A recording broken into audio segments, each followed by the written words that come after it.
bobot dan susut mutu pasca panen padi sangat memprihatinkan. Keadaan seperti ini bila terus dibiarkan akan mengganggu ketahanan pangan kita.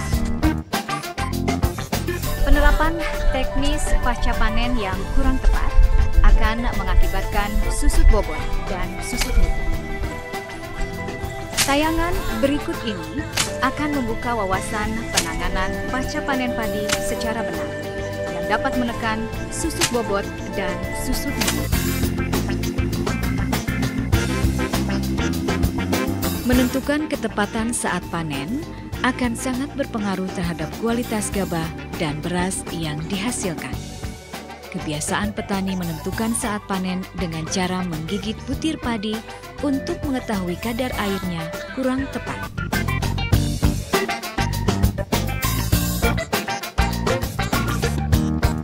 Kebiasaan lainnya, para petani melakukan panen dengan cara panen keroyokan.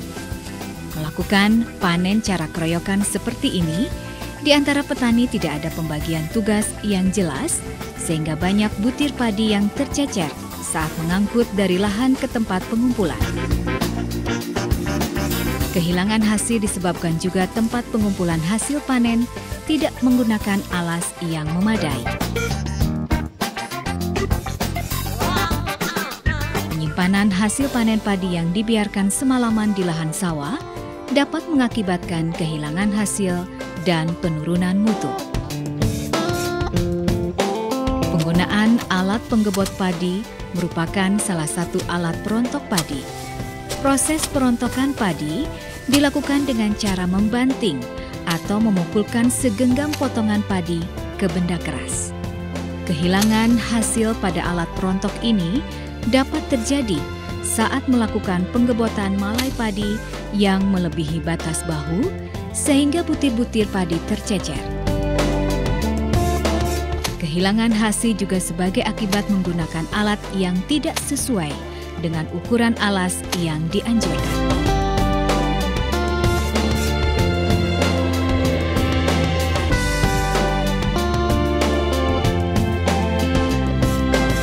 Kebiasaan ngeprik dengan menyisakan malai-malai padi saat merontokkan untuk dimanfaatkan pengeprik merupakan kehilangan hasil yang disengaja sehingga kebiasaan ini harus dihilangkan.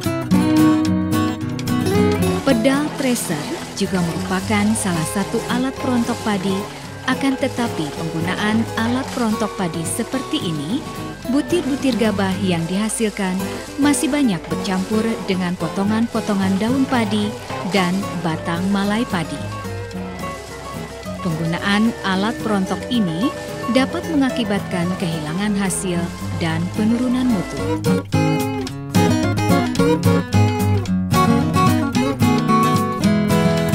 Alat perontok padi lainnya yang digunakan para petani yaitu power thresher.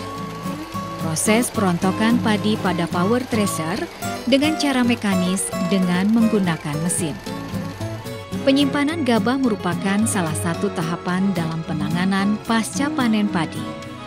Kebiasaan yang salah pada penyimpanan gabah yaitu tumpukan karung gabah disimpan di tempat yang lembab dan di sekitar ruangan terlihat kotor, serta cara penumpukan karung-karung gabah yang tidak benar. Penyimpanan karung-karung gabah yang seperti ini dapat mengakibatkan kehilangan hasil dan penurunan mutu.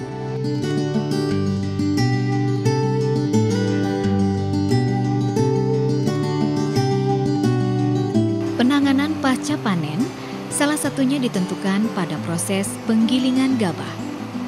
Kebiasaan yang masih terjadi yaitu memasukkan gabah kotor pada corong pemasukan atau hopper gabah.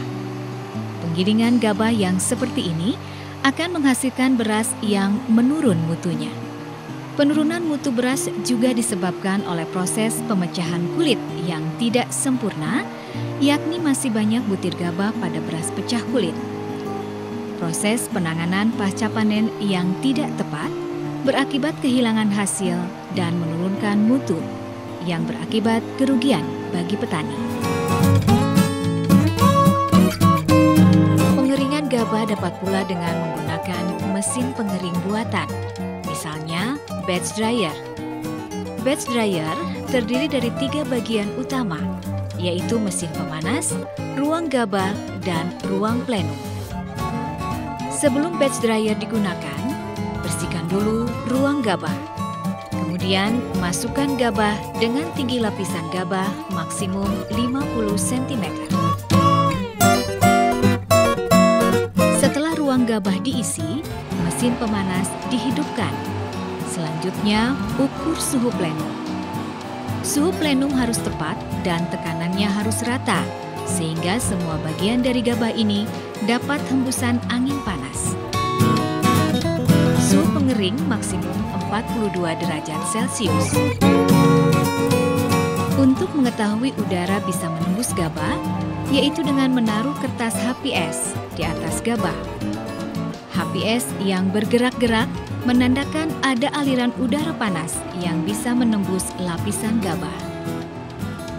Untuk mengetahui kadar air gabah, setiap saat diambil contohnya dengan menggunakan sampel proof. Setiap lapisan gabah terjamah oleh alat tersebut, sehingga akan dapat suhu rata-rata mencapai 14%, maka mesin pemanas dihentikan. Namun blower tetap masih hidup dengan tujuan angin segar akan menembus gabah sehingga gabah menjadi dingin dan gabah siap dimasukkan dalam karung. Sebelum digiling, gabah diistirahatkan dulu 1 malam. Penyimpanan gabah dilakukan dengan cara karung-karung gabah diletakkan di atas bantalan kayu atau palet. Karung-karung gabah disusun menyilang dan antara tumpukan gabah ada jarak tertentu untuk pengaturan aliran udara.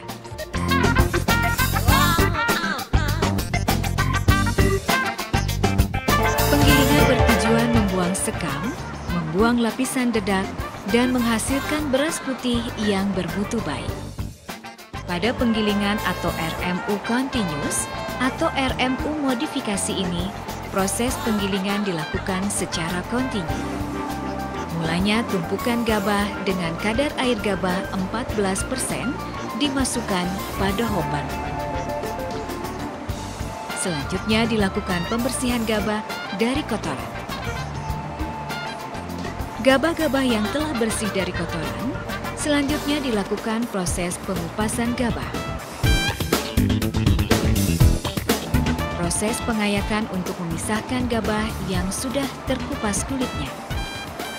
Gabah yang terkupas kulitnya langsung dilakukan penyosohan dan gabah yang belum terkupas kulitnya diulangi pada proses pengupasan. Hasil proses penyosohan mesin penggiling 2 fase menghasilkan beras putih yang bermutu baik.